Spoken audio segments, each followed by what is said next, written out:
Jessica Lambert is here to speak to us today on the topic of biophysical economics, which from my view is a critical means by which economics and policy making can once again become real and relevant.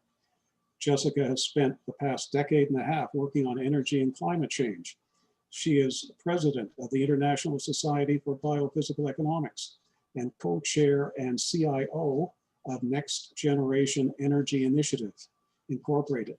Jessica is working to find economically, socially, and environmentally responsible ways of addressing the future of resource availability and its effect on societal well-being.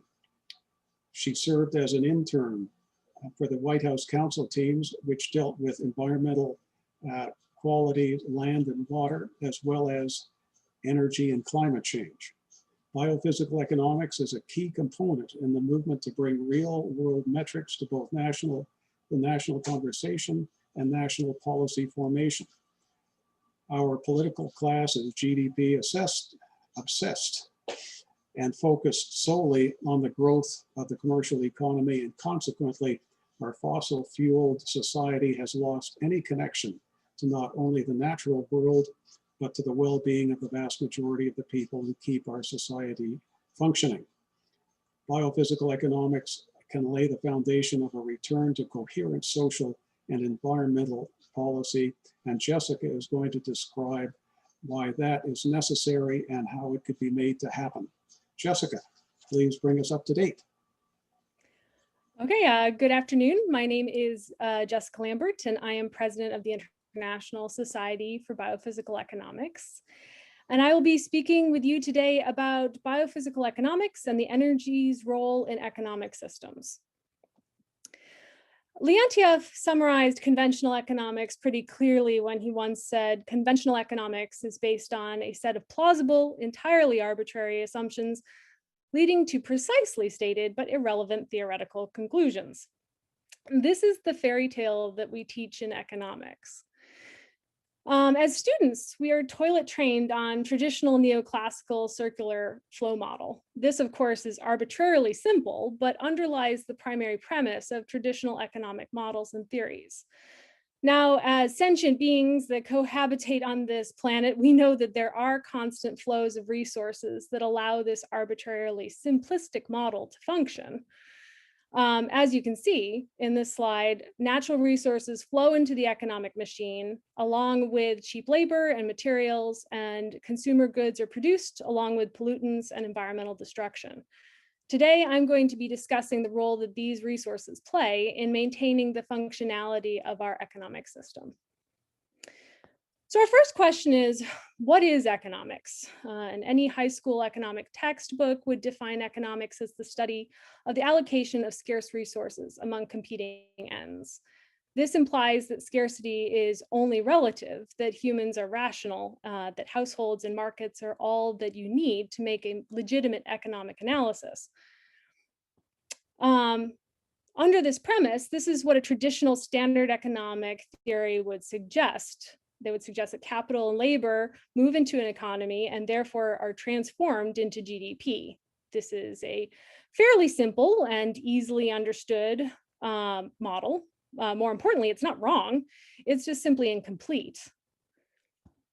An equally legitimate view of the economy would suggest that resources such as coal and oil and natural gas and water would enter into the economic system and then be transformed into material goods and degraded into pollutants such as CO2, NOx, SOx, etc.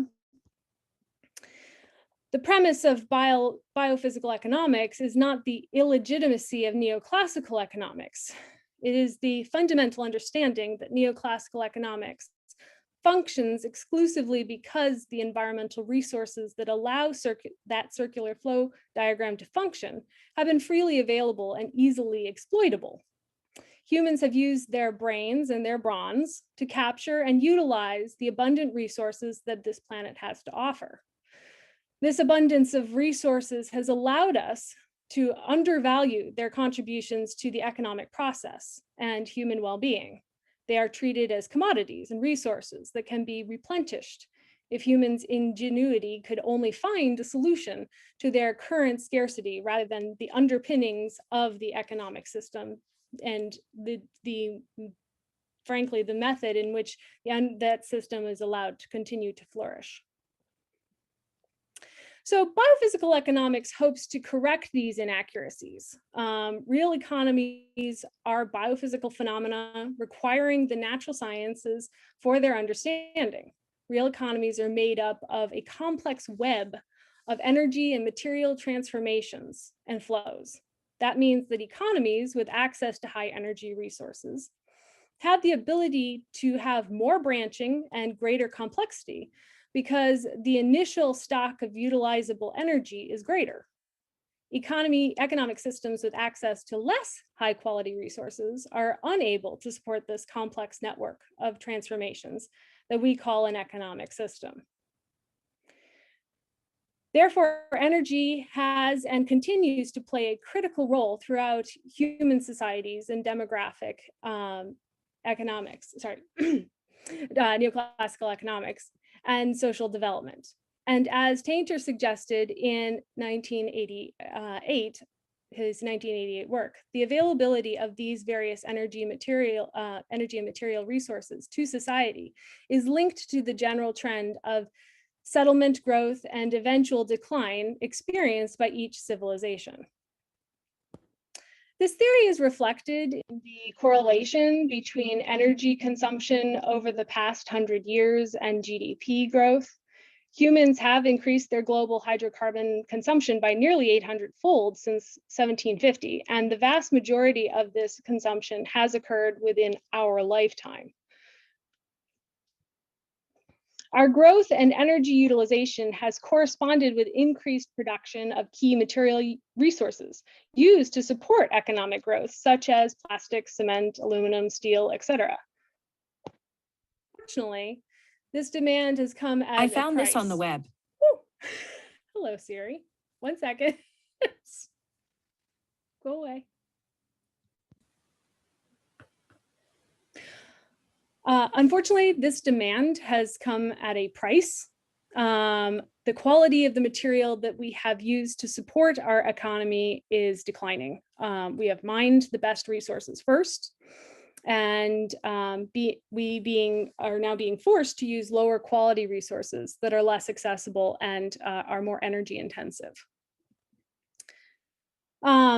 This is true for peak oil as well. Halleck et al. 2014 found that of the 44 oil-producing nations evaluated in their study, 36 of those nations had already reached peak oil.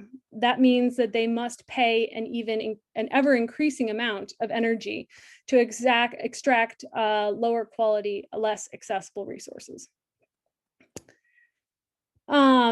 Murr et al. 2015 performed a sympathetic study on world fossil fuel production by country, including unconventional sources. And their research suggests that global coal production is likely to peak before 2025 due to China's demand for that energy resource. That brings us to a methodology that we have used frequently in the field of biophysical economics, and that's called energy return on investment.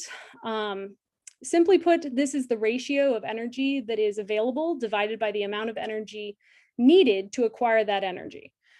There are various types of analyses in the field of energy return on investment, and there are some really legitimate concerns about boundaries and when and how to use that kind of tool. For the purpose of this presentation, I am going to limit my use of energy return on investment, unless otherwise stipulated, to energy return on investment standard or point of use. I'm sorry, not point of use, mind of mouth. And that means the amount of energy that is invested for example, a ton of coal to be produced, and the amount of energy in that ton of coal at that mine mouth. I will also be discussing the ROI for electricity, and that is used to calculate the energy return on investment for primary energy sources that produce electricity rather than thermal fuels as their product. In this figure, you can see that primary energy for instance, wind, nuclear, hydro, electric, etc., has an EROI of 15:1, and fossil fuels have an EROI of 46:1. But then when they are transformed into electricity, that substantially decreases to a 13:1 ratio. So why is this important? Well, the higher the energy return on investment of the energy resource that you are using in the economy, the more energy will remain for use after it has been transformed.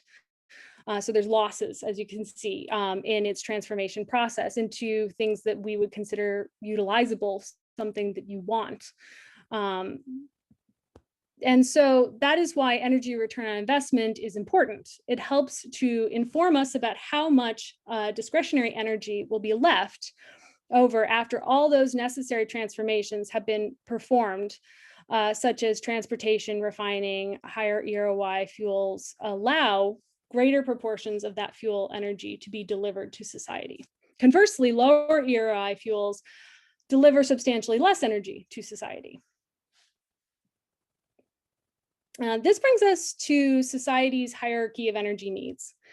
This has been a controversial diagram, and I'm sure I'm going to get questions on it.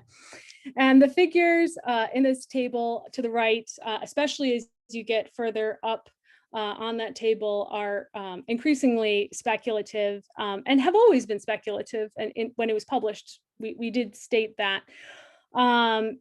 In reviewing this for this presentation, I found someone else who had actually retrofitted and done a rendition of our diagram, and I think it may actually be a little more intuitive. Here is someone else's version of the hierarchy of energy and needs that I found on overpopulation.org. And here's what they're saying, and what we're saying, which is that an ever increasing amount of energy or energy return on investment, that surplus energy is needed at the wellhead in order for us as a society to have the arts or healthcare in the way that we understand them. So higher EROI energy sources allow us to have a more complex economic system. So economic functions that run on a lower EROI fuel, such as corn ethanol at a 1.4:1, as they stipulated here, must be subsidized by higher EROI fuels, such as hydroelectricity, in order to balance the economic equation and allow us to have a healthcare system or the arts. Now, at this point, you may be asking, where these figures are coming from. Under the best of circumstances, we perform an EROI analysis using exclusively energy and material data. Studies have been and continue to be performed on various energy sources using this methodology. However, publicly available data sources on energy and material resources have become increasingly scarce over the last decade and a half. Federal programs in the United States have been underfunded or removed entirely, meaning the data has either disappeared from the public sphere or is being published in aggregate, which makes it very difficult to do an in-depth analysis. And this has forced us to adapt and use financial terms and an energy equivalency methodology to try to compensate for that lack of good available data. So my colleagues and I were approached by the Department for International Development in the UK to try to develop a methodology for understanding energy return on investment at a societal level, rather than exclusively at the mind of mouth or the point of use, etc. The goal of this exercise was to better understand the relationship between energy indices and human well-being. So we developed a methodology adapted from Kaufman et al. 1984 to create a calculation for the energy return on investment at the societal level. You can see the equation here, and I have made these slides available. Please look at that in depth at your own leisure. A brief description of this equation would be, it is the ratio of net energy contributions multiplied by the energy per unit of fuel divided by the ratio of net energy contributions multiplied by the price per unit of fuel that's for each fuel utilized within an economic system, divided by the energy intensity of that economy, which is the amount of total energy consumed by society to produce a net unit of gross domestic product. So we use this equation to extrapolate how much excess energy resources are available within an economy once all these transformations have been made.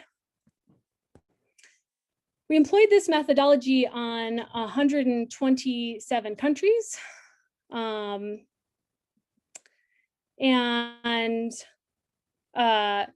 found a remarkable correlation between energy return on investment at the societal level and social indices of well-being, such as the Human Development Index.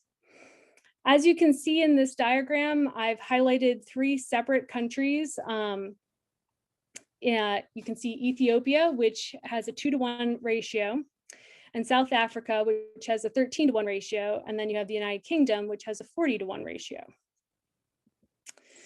The pattern follows a logarithmic curve. Low-income countries with access to lower quality energy resources had the lowest quality of life indices, whereas nations that had access to higher quality energy resources had higher quality of life indices.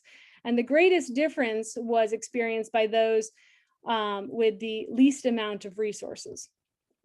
We did a longitudinal study, and I will get into that in a minute.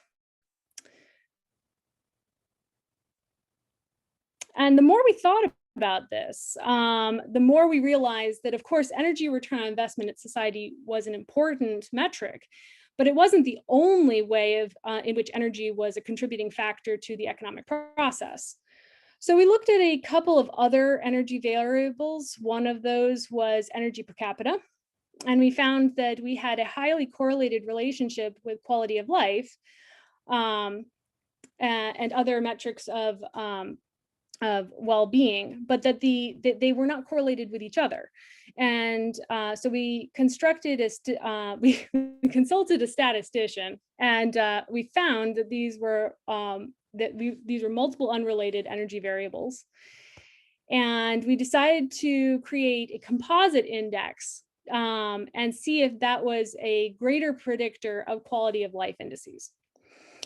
This combined energy index included a metric for quality of life, for quantity, and that would be gigajoules per capita, a metric for efficiency that would be the energy return on investment at the societal level, and a metric for distribution of energy within a system that would be the Gini index. So I'm going to just review a few key concepts here. Firstly, the Gini index, or the Gini coefficient, is a measure of the inequality of distribution. So it's a proxy for the inequality within an economic system. We did explore alternative options, such as the number of households that had access to electricity, but it was the only metric that evaluated distribution that was commonly used and we had enough data for. And the economy that has a large amount of energy but does not share that energy amongst the people in that economic system would have a low Gini index. And an economy which shares its resources relatively evenly amongst the population would have a high Gini index. The Gini index does not account for the volume of energy within an economic system, merely its distribution of resources amongst the individuals that are in that system. So we constructed a composite index, and a composite index is made up of model metrics, which are normalized into an index between 0 and 1. I have given you that equation here. Since these variables were unrelated, we then used these figures to create index values for gigajoules per capita, energy return on investment for society, and the Gini index. These figures were multiplied together for each nation and then simplified to the third power. That's also how HDI is created, although we used HDI figures that were created by the World Bank. And what we found was remarkable. The combined energy index was in most cases as good, if not better, predictor of quality of life indices than gross domestic product. I've selected a couple of countries from amongst our data set to further illustrate some of the points that we found in our study. Let's take, for instance, Canada, India, and Ethiopia from the year 2012. As you can see here, the energy return on investment for Canada at the societal level is 18-1, and 9-1 for India, and 2-1 for Ethiopia. And India, it does not share its resources as well as Canada or Ethiopia, but both of those countries are actually very good at sharing.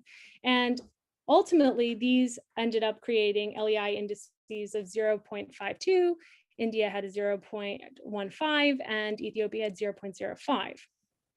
Now, this is where we started to do, we took these countries and we took 50 others where we had longitudinal data or time series data, and we looked at them for 15 years to see how their trends in their quality of life indices, or in this case, human development index, changed over time relative to the amount of resources they had at their disposal. And we found that what we expected, which was that it was highly correlated. So this is gigajoules per capita.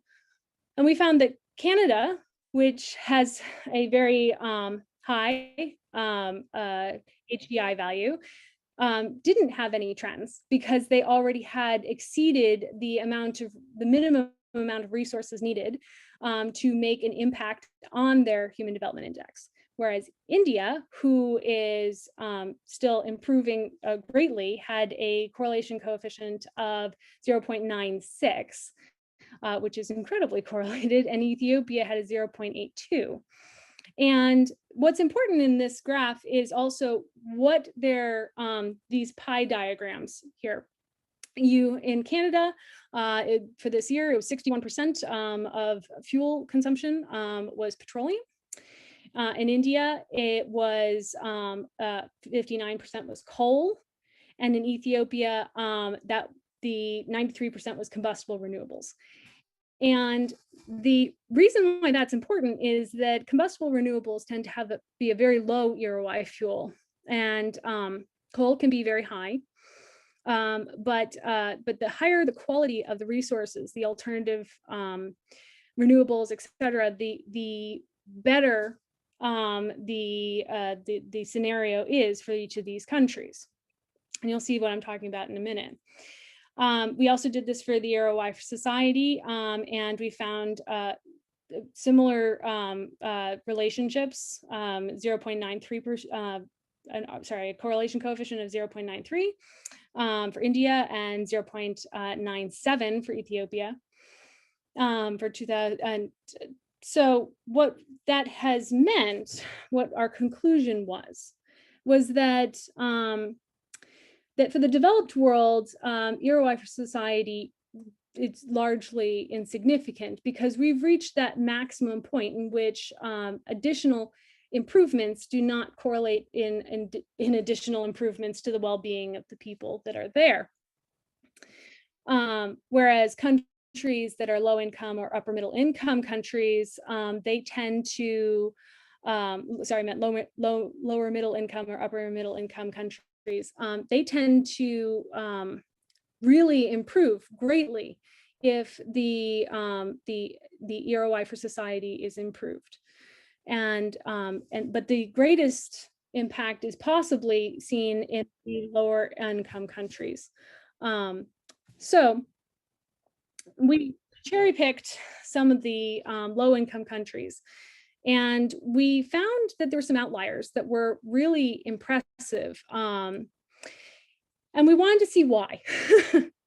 So we looked at the Human Development Index, and we looked at Kyrgyzstan and Tajikistan, and we found that they had remarkably high LEI, and they also had remarkably high human development indices, even though they were classified as low-income countries by the United Nations and the World Bank. And the reason why this is important is how could they able to improve their quality of life and their energy available in society and their material resources available in society without having to do much of the legwork that is associated with improved economic development. And the answer was that the Soviet Union. The answer was that they had both of these countries had did not have a lot of energy, but the energy they did have available was evenly distributed. The energy they did have available was not made of combustible renewables. If you look at this bar diagram, you'll see that the blue is the countries that were previously listed in the table that are reliant on combustible renewables and the percentage of their energy portfolio that is made up of combustible renewables. The green is alternative and nuclear energy. In the instances of Kyrgyzstan and Tajikistan, that is hydroelectric. They also are much better at distributing the energy amongst their population. And as a result, they have been able to circumvent some of the challenges that we see as barriers to improving quality of life with regards to the amount of material resources that are available to do that amongst the people in areas that are seeking to develop further. They also have a very low population birth rate. These are not obviously the only biophysical economic issues impacting us right now, obviously. But what we can, the take-home message that we have found both through this study and others is that if we're looking to try to make a transition, if we're looking to try to create an economic system that is not going to falter when isn't not going to falter when we have lower energy available or lower quality or lower EROI energy available, then we need to focus on improving the EROI of the energy resources that are there and increasing the quantity of energy that is there per person and distributing that energy evenly amongst the people that that are in that economic system. I should note, and I kind of regret not including this slide, that one of the things that we did an analysis of Europe because we had a lot of data on Europe. And while that wasn't our target population, it did give us the availability of understanding the data a lot more thoroughly in various countries. And one of the findings that we found were that countries such as Denmark, such as Iceland, that had an energy portfolio that was heavily weighted with renewables, tended to do better, especially during collapses of global economic collapses. And one of the theories that we have postulated is that it is possible and probably quite likely that one of the reasons why these countries have done as well as they have is that they are not impacted by the international oil market, and that while the EROI for fossil fuel energy production, while there is question as to whether or not wind power has a high enough EROI to, say, produce itself, meaning be able to produce another wind turbine off of the energy produced by a wind turbine. While there is question about that, and that is a legitimate question, one of the things that economies that invest in alternatives do have is they have basically, they've insulated themselves from the chaos. And by doing so, they seem to rebound faster They don't seem to be impacted as strongly during those collapses. And as a result, they tend to get further and further advanced versus falling back and then having to work their way forward again. So our takeaway on this is that policies developed with the purpose of improving the human condition within a society may have little impact, frankly, on a society's well-being without accompanying increases in per capita net energy delivered to society and higher quality of energy. One of the challenges we have is that realistically, we know that this analysis, while it's very enlightening, it's inherently flawed because we have to use financial terms in order to get the ROI for society. And that is because we do not collect data that fully elucidates the amount of energy that is used, the movement of material resources through these economies. And that makes that very difficult. There have been a couple of studies that have been done. There was a study done at Leeds back in 2015, I believe, that looked at the ROI for the nation and of the United Kingdom, and it was very interesting, but it wasn't comparable to much because they couldn't use the same methodology elsewhere in a way that was allowing them to as easily compare that data. And the other issue we have is education. And that is that we frankly, well, we do talk about how resources are important.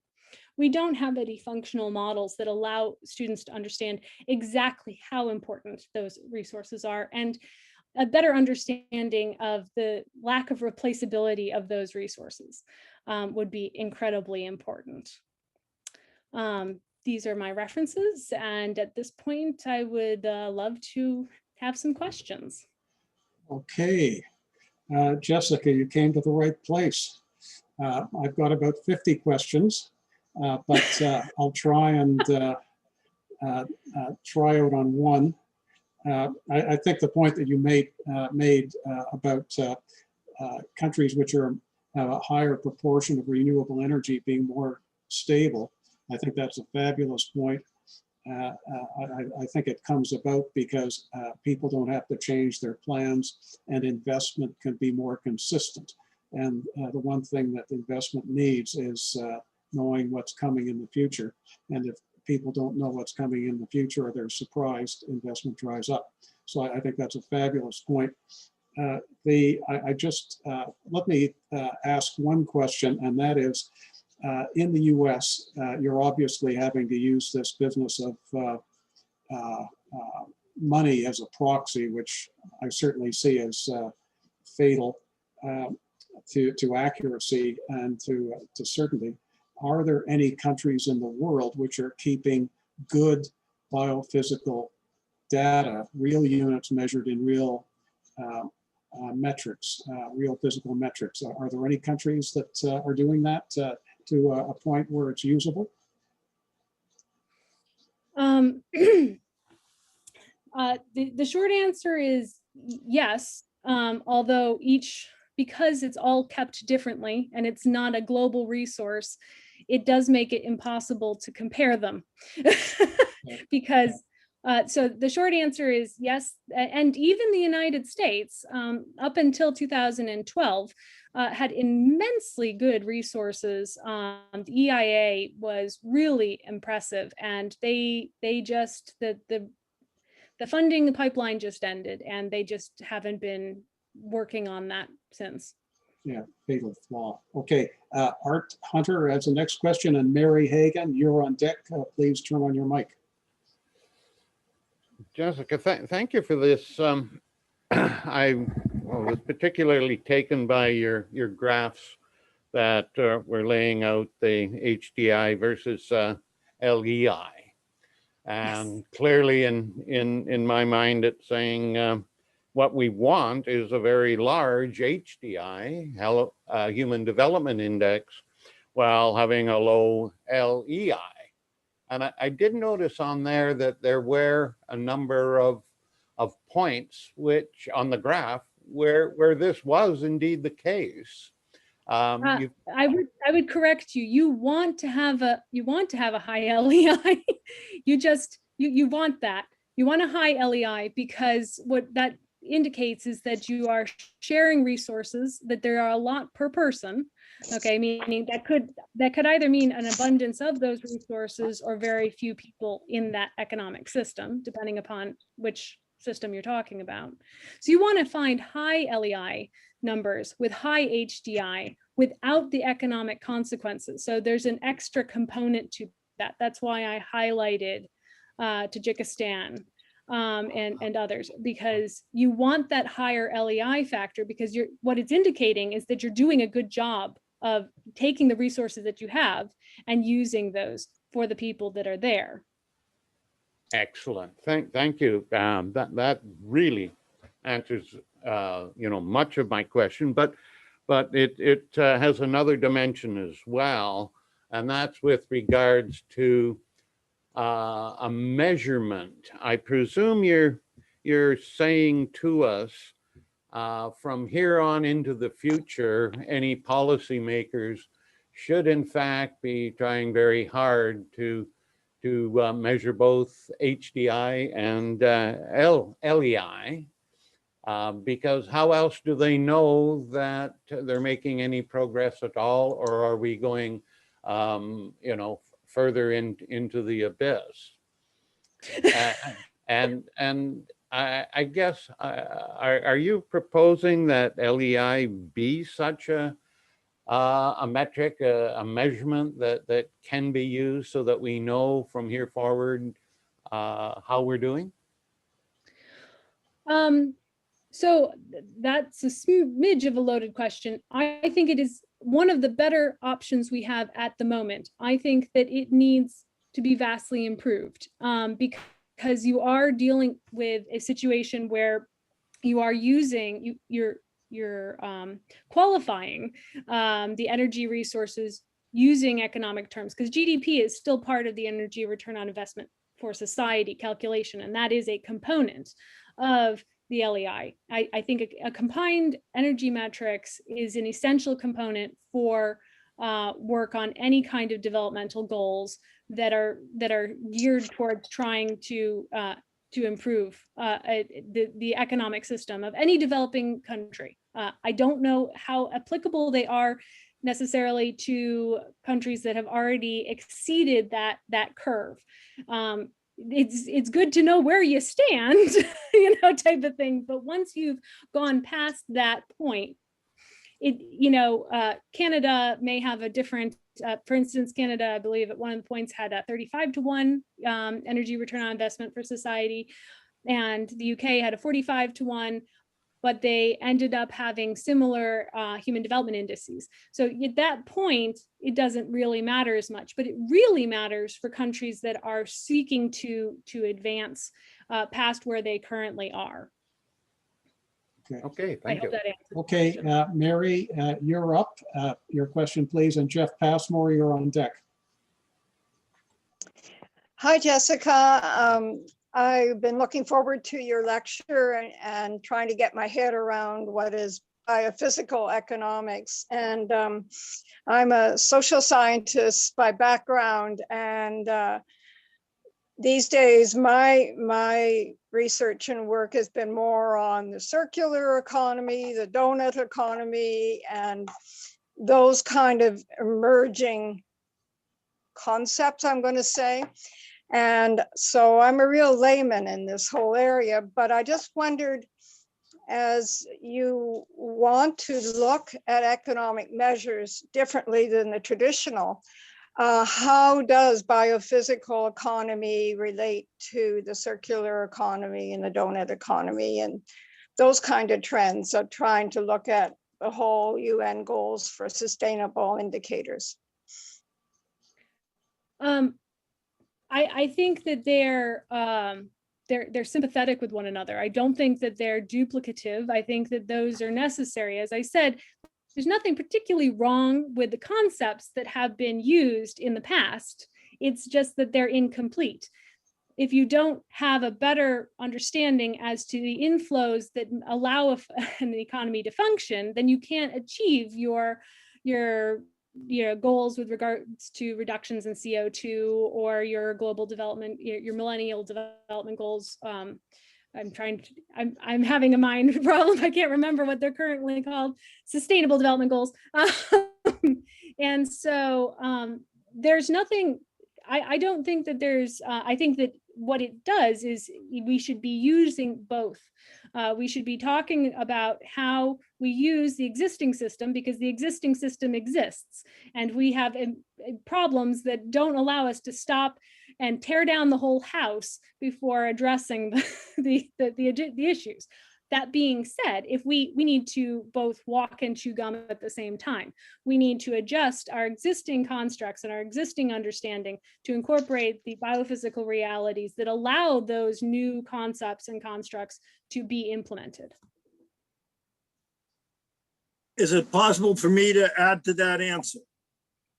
Thank you. Yes. Sorry, I'm traveling across the country right now. We're caught in a big storm in Nebraska, and I missed your talk, Jessica. I'll look at it later on the thing, and I assume, but I guess I know what you probably talked about. But to answer your question, Mary, feel much more strongly than Jessica that using dollars and using conventional economics is a house of cards, is erroneous. And therefore, and I'm very happy to send you the basic ideas as to why that is in the short 4 pages of a paper that would identify what it is, because I think conventional economics is a fraud. Now, we all measure, John likes that too. So I'm not alone in this. In fact, I've got hundreds or thousands of people who agree with me on this. That's 2 of us. But we're 2 anyway. And so the idea is, Mary, if I say, what does economics mean to you?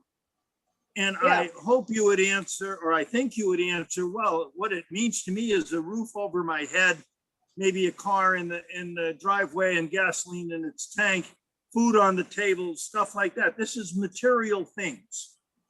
So the idea of biophysical economics, which I touched upon last week, is that, and have talked at length elsewhere, is the idea that economics as it exists now is a social science. It's based upon human wants and needs. It's based on as a social science at best, and not a natural science at all. And this is in great agreement with what Jessica said, is that you need to look at the resources necessary for you to generate the food on your table, the roof over your head, and so forth.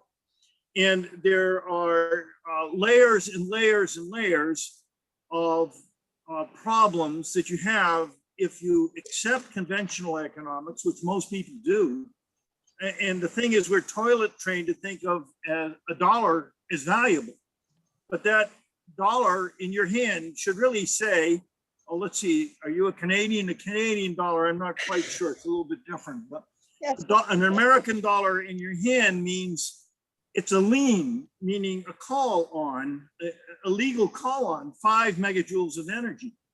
So if you buy a bagel in Montreal for $1, that means that somebody, well, let me say New York, because I don't know what you do in Canada, but if you buy a bagel in New York, then for $1, then it means that somebody has taken natural gas in Louisiana and made nitrogen fertilizer and shipped it up the Mississippi using diesel on a barge to Nebraska, where I am right now, and spread it on a field with a tractor using gasoline or diesel, and cultivated and harvested and then ground up and put in bags. It's called flour, and put on a train going to New York City. And you send the train to New York City, you unload it using a fossil fueled unloader, and take it then by truck to a bagelry. So by the time you get your bagel, you've spent on average about half a coffee cup's worth of oil of energy for each dollar that you spend. And my God, let's not get into lox, because it's much more energy intensive. and more expensive in dollars accordingly. And so the whole idea of biophysical economics that I talked about last week in part is that you need to think about the whole chain of providing that glass in the window behind you, or the wood, or the whatever's in that roof over your head, or even the straw to make your hat probably took quite a bit of oil along the way we do everything. I mean, riding across the country and going to these little tiny towns, you're just all about propane tanks and oil delivery systems and diesel tractor to do the farming. So our whole economy is based on energy, and dollars is, in my opinion, just the way we keep track of it. So a dollar is a lien on energy. Okay, Mary, that was two pretty darn good explanations of biophysical economics. Are you happy with that? I'd love to get that paper that Charles mentioned. I don't know how to. Charlie can send it. Write this down. Write this down. CHALL.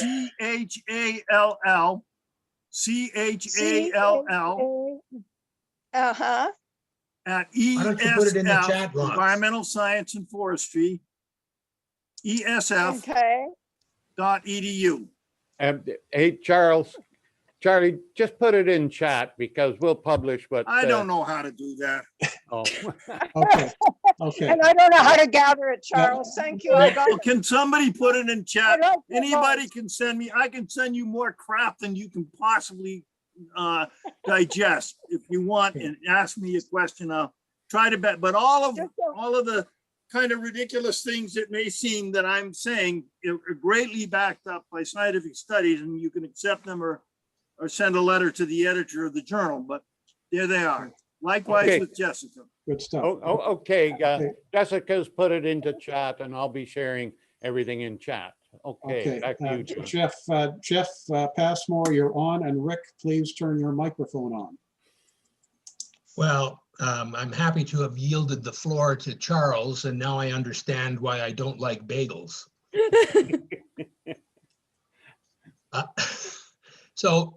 Jessica, lots of stuff in your, a lot of material in your presentation.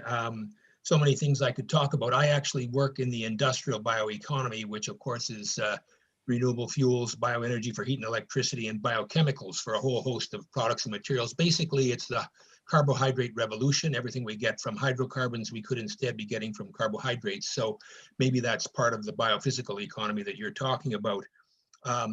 And of course, in terms of renewable fuels, the IEA, the International Energy Agency, says that we can't get to Paris in the absence of renewable fuels. So just a parenthetical comment, but my main concern about your deck was the slide that showed that we need to increase the quantity of energy we use in order to improve, and excuse me if I've got this wrong, but improve our quality of life and well-being and happiness. And you are talking to the Club of Rome, of course, which the basis of which is limits to growth. So I just like your thoughts on. There's a whole lot of literature out there saying that we can do the same with less, or we can do even more with less, but we don't need to be. The economy has long since is no longer coupled to. We don't need economic growth in order to protect the environment. A lot of people say, oh well, you can't have one. If the economy grows, we're going to damage the environment. Well, California has demonstrated that that is not in fact the case. They have GDP growth, population growth, yet reduced emissions per capita and reduced emissions per GDP. So just that's my main concern about your presentation, the need for an increase in the quantity of energy. Well, first, I want to unpack a bit of that. So that slide might be misleading. Firstly, that was in a reference. California is already a developed economy in an OECD country with lots of energy, and they can acquire a lot through efficiency because they already have so much at their disposal. And that also includes material resources that they have invested in over the course of their development. Ethiopia, because we use that as a country in this particular presentation, does not have the all of those resources that California has. So to try to grow Ethiopia without increases in per capita energy consumption would be immensely difficult, if not impossible. If they are going to achieve the quality of life standards that you're expecting for someone who lives in California. That's not physically possible. That being said, as you can see on the curve, they have been able to reduce potentially, I'd have to look at the data, but they could very theoretically have reduced the amount of energy that they are using per capita, because they may be on that curve. See, they're up at that top portion of that logarithmic curve. And as a result, decreases in incremental amounts of energy don't necessarily impact you until you get to that curve, where you start to have a problem where you do not necessarily have the amount of resources at your disposal per capita. So that those are two separate things. I also think I might have been a bit misleading on that slide, and I'm sorry. I meant energy per capita.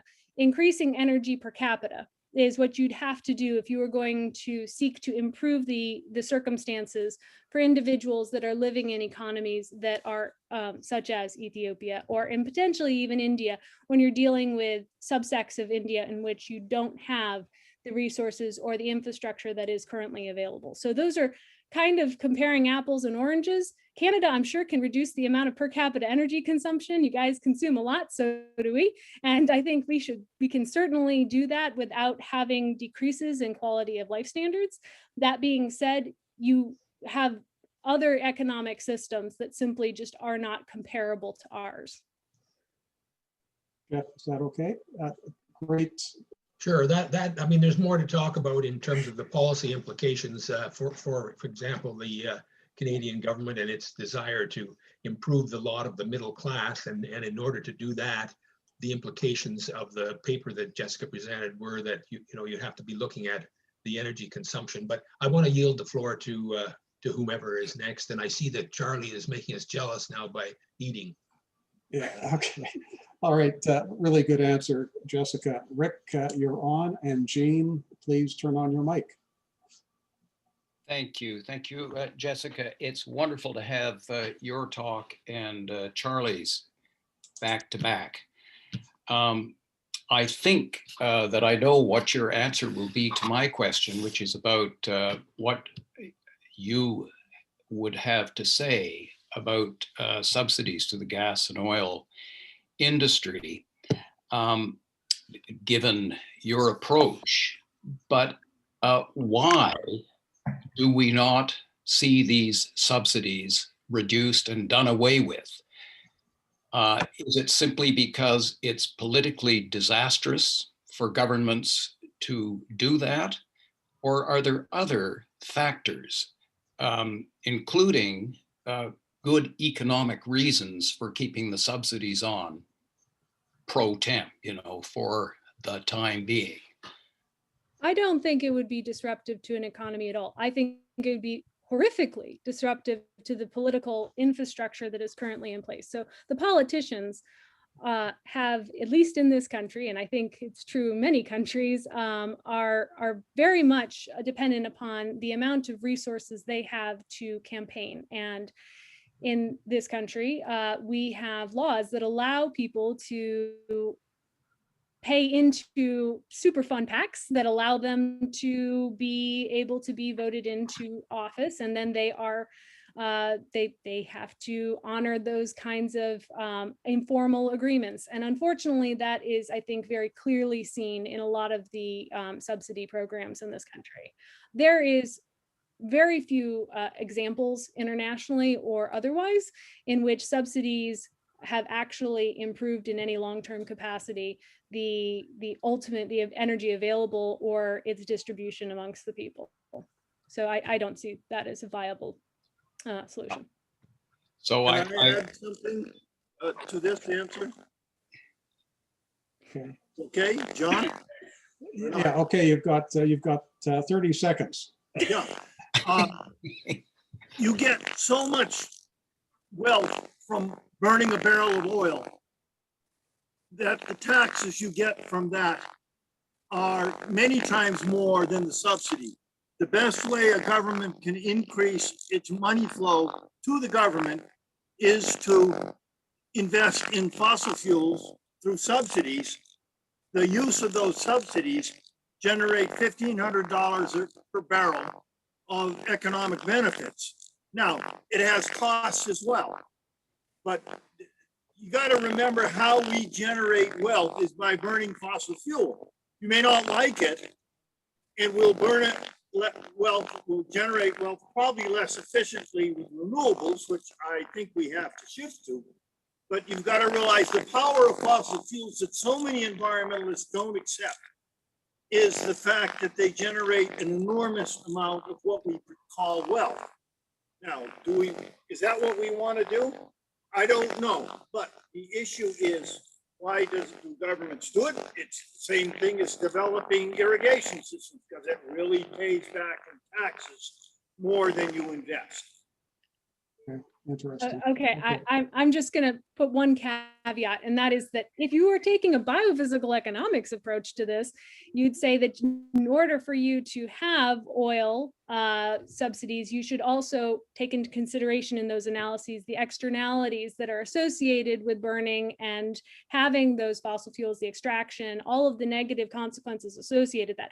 The problem is you have a lot of wealth generated in the very short term because the society is taking on those externalities and it's not being included within the cost associated with getting that barrel of oil out.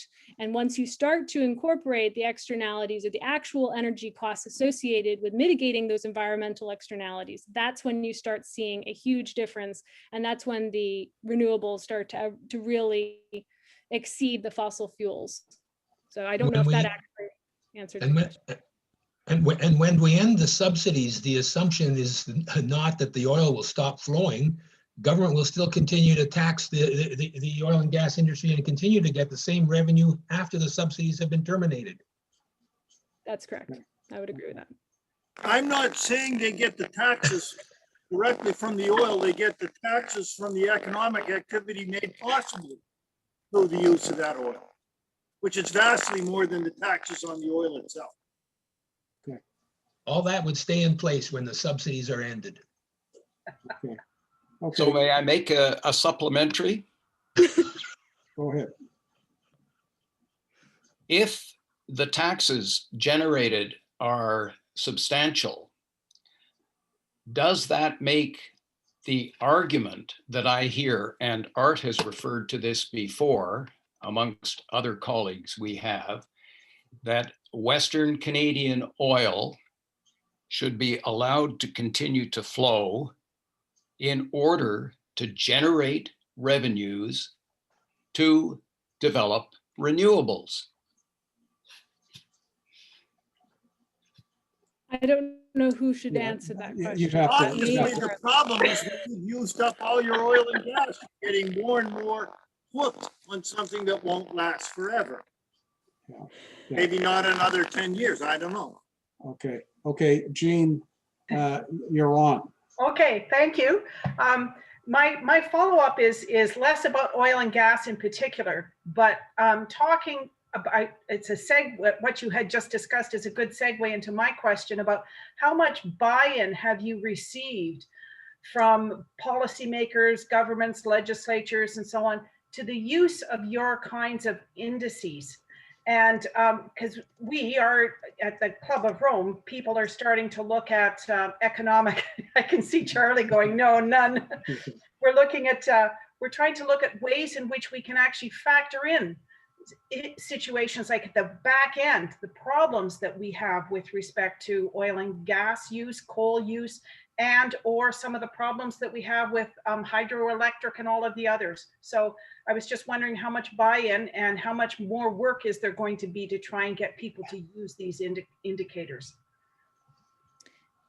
Okay, so I don't think it's zero, Charlie, actually, but I would say that if nothing else, the fact that the UK government felt strongly enough to actually subsidize and pay for this study does indicate that there is some interest. However, I would say that we have a marketing problem. It isn't about the work itself, it's about the lack of palatability with the messaging. I don't think anyone that I have spoken with, and I have spoken with quite a few politicians in other segments of my own life, no one has been against it. They don't understand it and they don't know how to use it. And that is something that we have failed at and we need to work on. That has been our greatest dilemma, is not the soundness of the theory or its ability to be interpreted.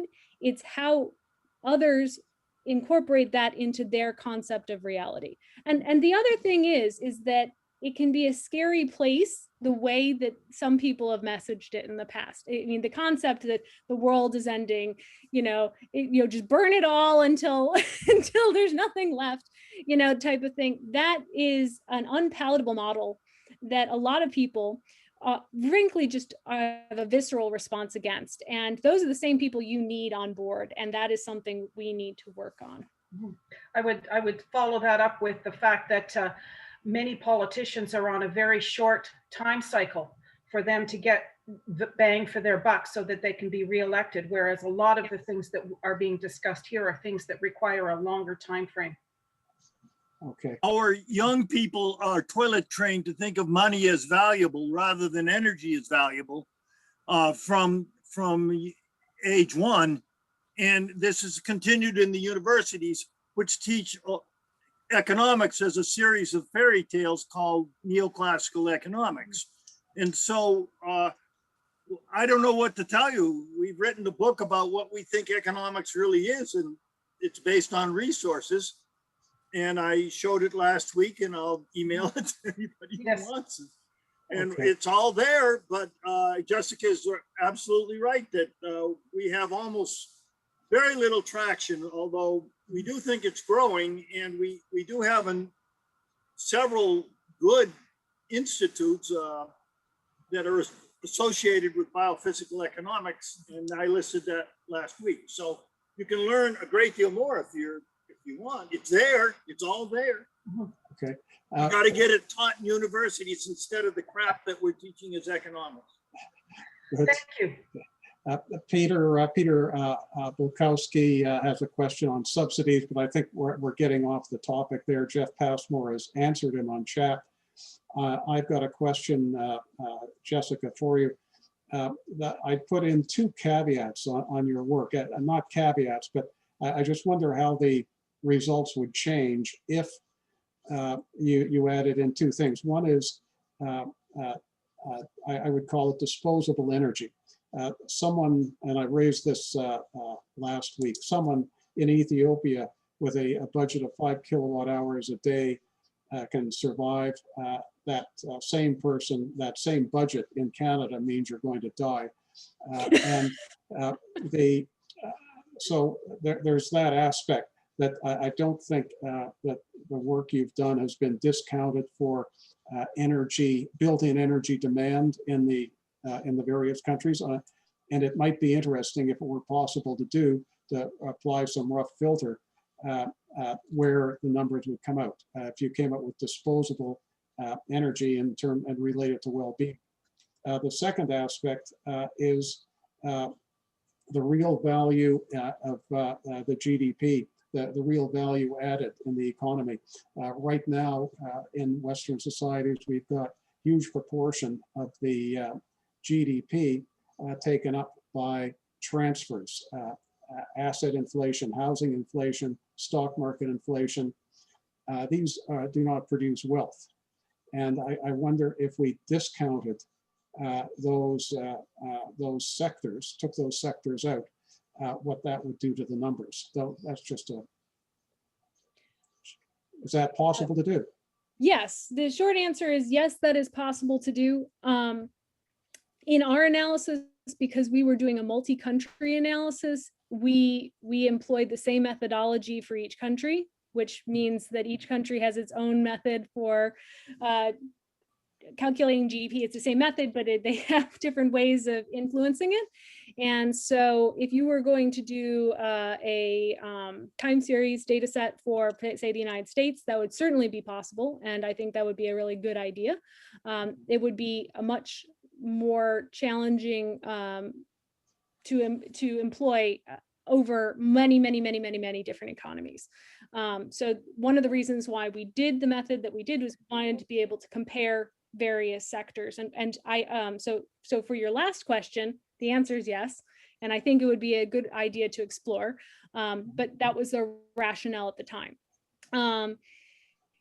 For your first question, I think that I do not know this, and I do think that that would be something that I would be interested in doing research on. I would suggest, just as a knee-jerk response from what I do know, I would suggest that while there are very few countries that exist in the polar regions that that aren't reasonably well off, there are subsects within those countries, and while there is a substantial increase in the kilocalories consumed to maintain quality of life, I would also suggest that that's probably not going to impact those numbers substantially, because while there will be some impact, I don't think it will be enough to really shift the numbers a lot. That would be my off the cuff response on that. Fair enough. Ruben, you're up next. Your question. Jessica, thank you. And Charlie, I'm so glad that you've joined us as well. Anitra, you're on deck. Sorry. I've got a question that is about the difficulty you're having with this new understanding of what the economy is and how it works. And I've got a suggestion that I'd be interested in your comments on. I've spent my life in the area of philosophy and history of religion. And therefore, one of the things in both those spaces that one runs up against are fundamentally different perspectives of reality. Thomas Kuhn talked of paradigm changes. Scientists talked as if that was a new idea. Philosophers have been talking about that idea for thousands of years.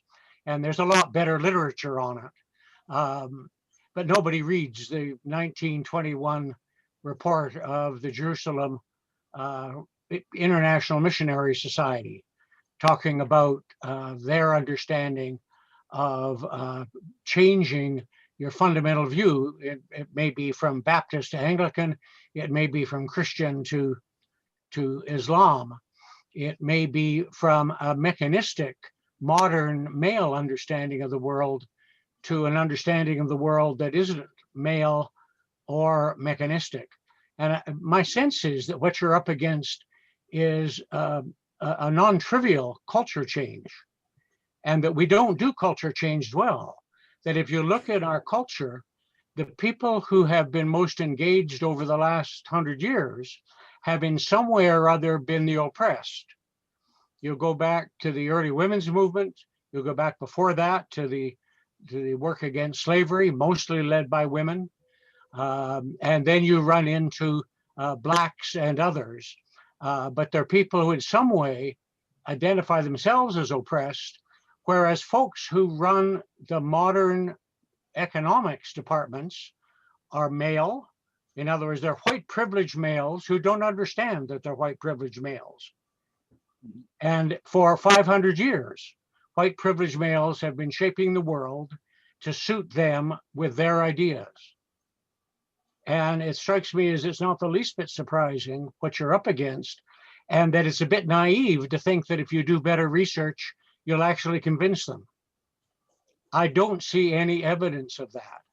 I do see evidence of more people beginning to think about these kinds of mental models. Thomas Homer Dixon is doing it in his new institute, the Cascade Institute.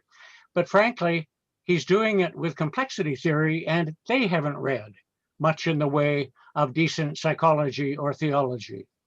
And so it's still in a funny kind of way trapped within modernity. And it just, I wonder if you've thought about those kind of things. Great deal. Oh, go ahead. Jessica. Yes. I actually, while I do not have any background in theology, I did a paper in 2011 on the potential psychological response of declining oil availability in the United States and what it would potentially, how it would impact people. And so I have actually been considering it. I agree with you. I think that that's why I said our issue is a marketing one. One of the problems we have, as far as I am concerned, is that people perceive economic theory almost in a religious sense. They tend to, it's more of a philosophy than it is based on the principles of reality. And the issue that we have is that it is inconvenient to their reality to see the world in a different way. And therefore, and especially since they tend to not be the ones most impacted by their decisions, that ends up being our biggest dilemma. So I would agree with you. I think that yet another study will probably do very little to make any concrete impact. I'm actually personally, I am in the middle of actually a master's in a master's of public health, because I am trying to find methods of incorporating that into the public health standards. Because I think that we have a huge dilemma where we do not see energy resources as crucial. And my hope is that we can use and work with people that who are impacted, the people of Ethiopia, to get them to buy into a model that frankly probably will do better by them. So Okay. Sinclair Lewis said, never expect anybody to change their mind whose paycheck depends upon what they're being told to think at the moment. There's words to that effect. And it's also attributed to Mencken, I think, two of our great writers. And speaking as more or less an atheist, I have problems with all people's religions, including those that believe in conventional economics. And I'm not expecting many changes to be made. And so sometimes I wonder, I'm an ecologist who believes in the importance of energy, which means the oil that supports our civilizations, yours and mine. And so I think it's, as you say, all these privileged people are supported by this expensive energy or inexpensive energy. I'm sorry, that oil is not expensive energy, it's inexpensive energy. And so why should anybody change their mind when they're doing so well based on it? They're not oppressed, and maybe we can ask our often more intellectually attuned minorities to help us understand this situation better, because certainly the Native Americans that we are in the middle of, my wife and I right now, the Native American communities certainly understand the importance of resources.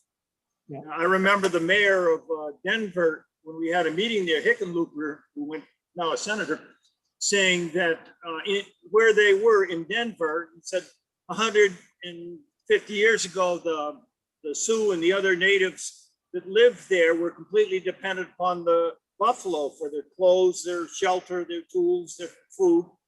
And they knew that, and they had dances and ceremonies to celebrate this all the time. And he said, we're just as dependent upon oil as they were dependent upon the bison, but we don't even know it, let alone celebrate it. Okay, John, can you get this under control? Yeah, okay, all right. Fair enough.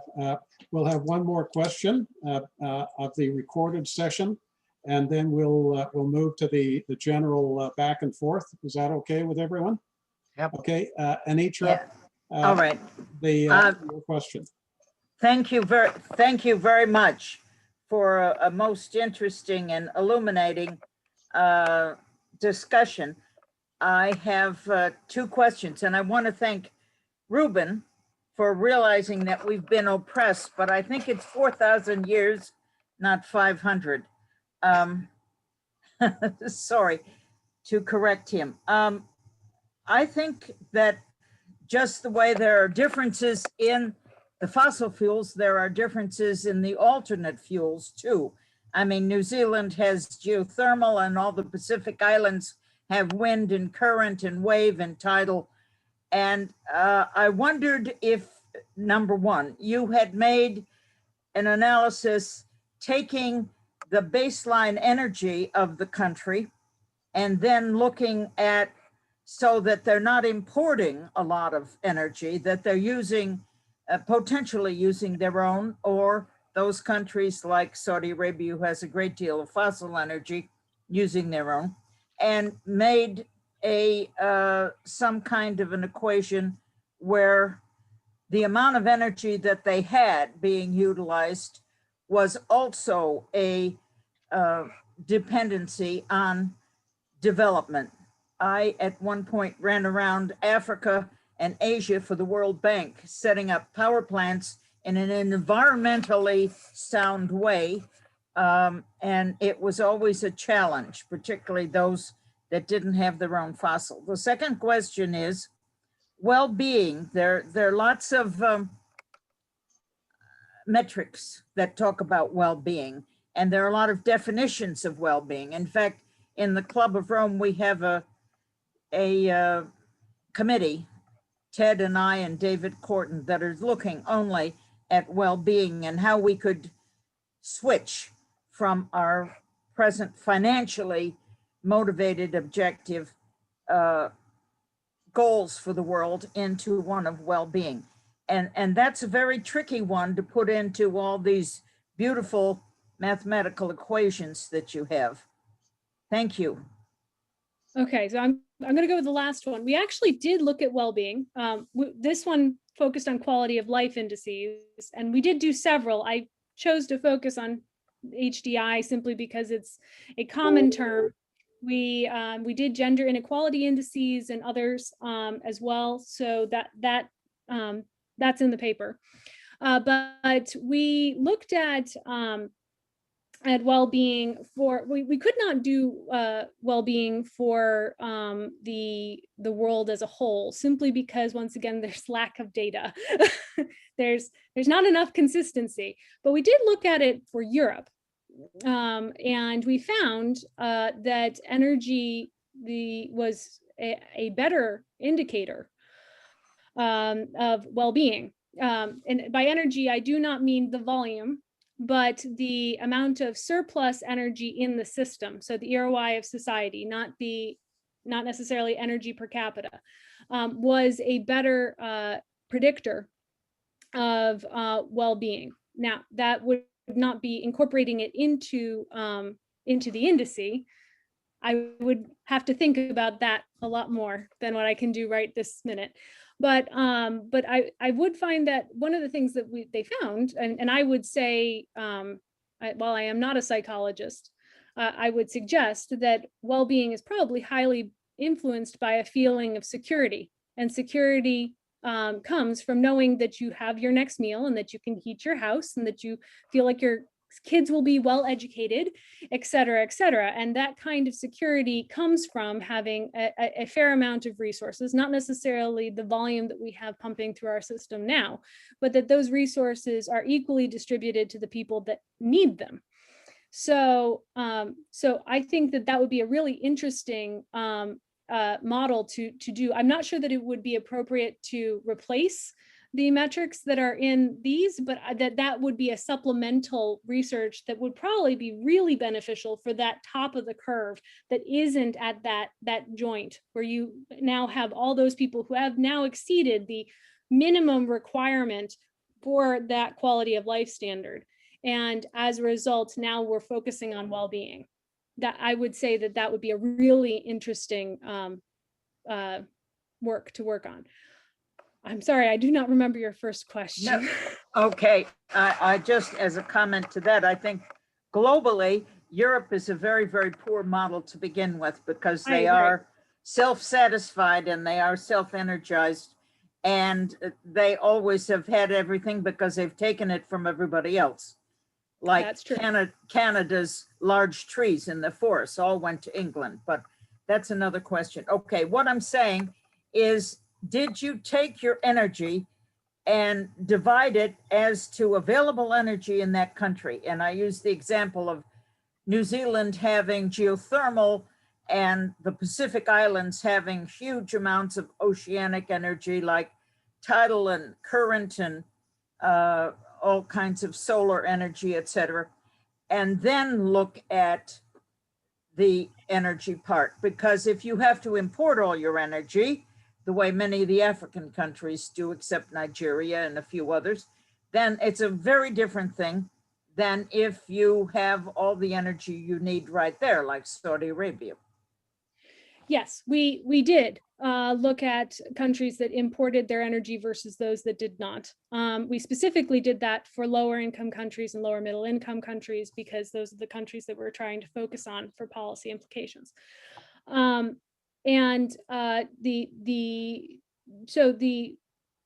part of the answer to your question is that yes, we did do that. We only worked with what they had.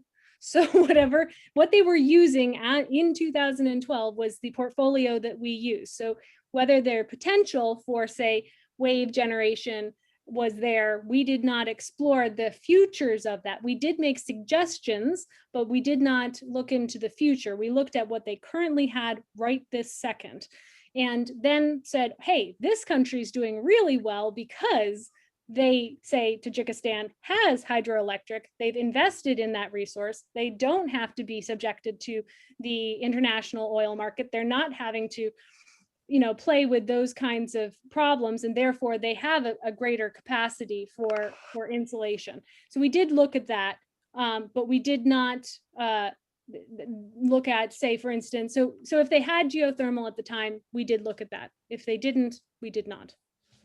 Okay. Thank you. Okay, good. Can we stop the recording? Or Charlie wants. Could I just add one sentence here, a long sentence? Anitra, we looked in, I'm surprised Jessica didn't bring this up because she did beautiful work on this. We looked at, for example, Pakistan. That was part of the British Empire before. And Pakistan doesn't produce very much of its own energy. But what it does is it imports oil and grows cotton, which takes a lot of oil to grow cotton to make a cotton shirt like this. And then it sells, then it makes shirts, which takes a little more oil to run the sewing machines.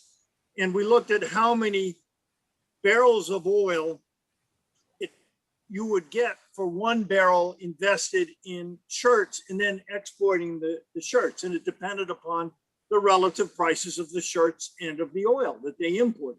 In the good old days, as I recall, Pakistan would get 26 barrels of oil for the use of 1 barrel oil to grow cotton and to make shirts. It was pretty good, but the time we were looking at it, the price of oil had gone way up relative to the price of shirts, because shirts are overproduced around the world. And they were down to, I think, 4 or 6 barrels that they would get in return for a barrel of oil that they would use to grow the cotton and sew together the shirts that they would do, because Pakistan basically makes its foreign exchange from exporting shirts. And I've done that in spades for other countries, Costa Rica, for example. And that's what a country that, Anitra, that you're dealing with, if it's going to have energy, the question is how much can GDP and how much foreign exchange can it generate from a barrel of oil, as opposed to the cost that it takes to get a barrel of oil, because you need that oil in today's society to make whatever it is that you export. So for Costa Rica, we looked at the energy cost of bananas and coffee and so forth. Okay. John, do you want to thank Jessica? And we can close this out. Jessica, thanks. Fantastic. This is a great continue on. And I'd sort of like to have a biophysical economics discussion every week, but I don't think it's going to happen. Anyway, do you have, Jessica, do you have anything you want to finish up with? I would just say we are planning on having a conference this coming September. It will be virtual, so you will have the capacity to not have to be physically present should you wish. And if you are interested in attending that, I have added my email to the chat, and please send me an email. Okay, great. Jessica, thank you. Thank you.